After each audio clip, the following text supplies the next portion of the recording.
Hello, welcome to all you Scorpios. Welcome for your monthly horoscope for May, May 2016.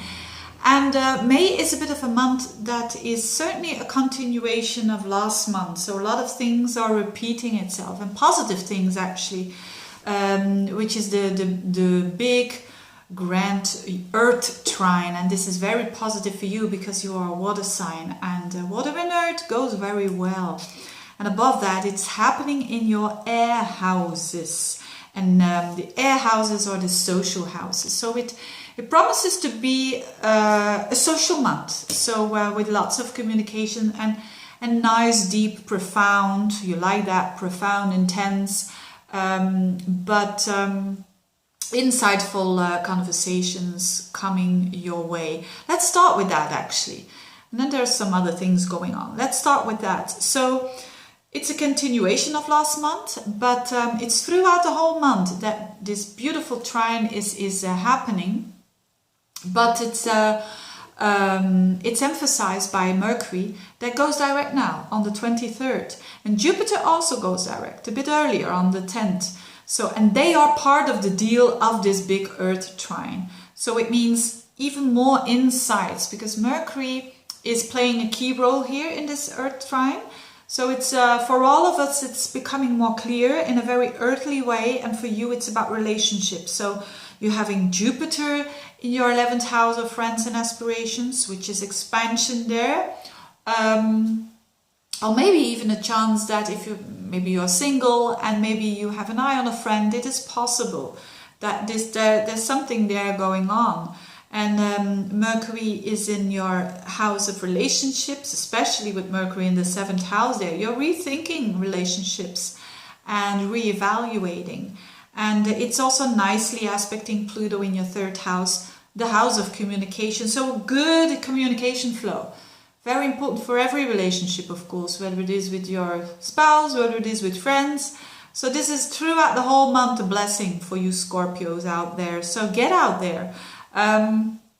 You will certainly benefit. And also Jupiter going direct in the 11th house shows that there is hope. There is maybe some new objectives that you're having, or new aspirations that you are having for the future. So there's also a new moon in Taurus, also your opposite sign on the 6th, and that is on 16 degrees of Taurus. So especially if you've got like a rising sign or a sun sign on 16 degrees or roundabout, you will feel that the most. That there is like on relationship, there is like a new start, and for good or for bad, but I think it'd rather be good, because it's such a beautiful trine energy, and it's an earth sign, so it means that it's solidifying. It could be an existing relationship that just simply solidifies and becomes stronger. Could be the case as well.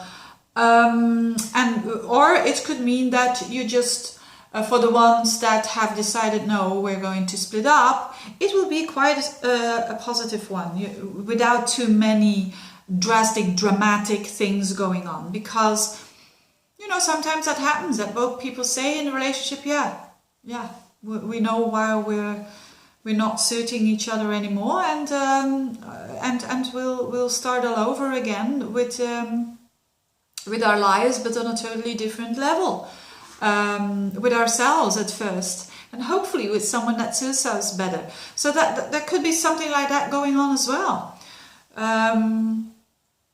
So on another level, what else is going on? There is a bit of a clash going on between Jupiter and Saturn now throughout the whole month. So Jupiter is where you want to grow, and Saturn is where you want to not grow and stay the same, and they are in a conflict with each other.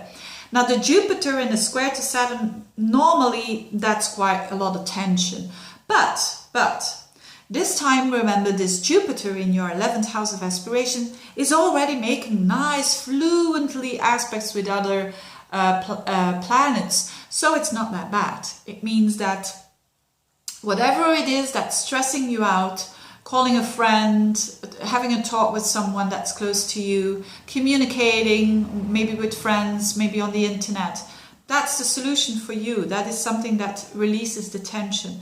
Now this Jupiter is in your 11th house, and the Saturn is in your 2nd house of your self-worth and your money. But it could mean that, for instance, you have an eye on someone, Jupiter in the 11th house, and you're a bit fearful, you don't feel confident enough, and that is holding you back. It can also mean that too much money goes out towards friends and towards doing things with friends. Could mean that as well. Whatever it is, there is this little bit of a clash going on, which means we need to readjust, and we need to do both. So it's not good to just choose one planet. It's not good, for instance, to take the example of the friend, and you want to have a bit, that this person means a bit more than a friend. You need not to be too fearful, too Saturnian-like, because otherwise nothing's going to happen. On the other hand, you need not to be too wishful and hoping that everything's going to be all right without doing anything, because it's not going to fall out of the air. If you want something to happen, you will need to work a little bit on your self-confidence and to act a bit yourself. So it's that kind of energy that is a bit stressful, but anyways, it's just pointing towards action. Actually, squares are always pointing towards some action. And last but not least, there is this full moon on the 23rd, on the 21st. And then after that full moon, 2 days after, Mercury goes direct. So there's a clarification around that time.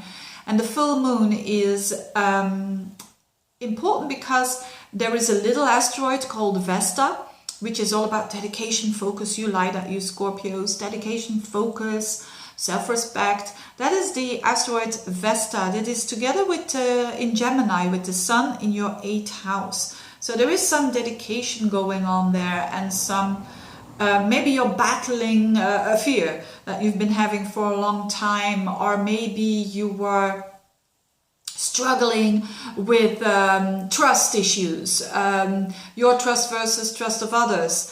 That could happen with this full moon in the 8th house and your 2nd house, where there's a traffic jam of Saturn, Mars and the moon. So it's, again, oppositions as well are there to make you aware of the situation, and then to try to balance these two out. So it's a lot about, and Scorpios, what is a Scorpio trait is definitely once they open up to their own vulnerabilities, they encounter their strength.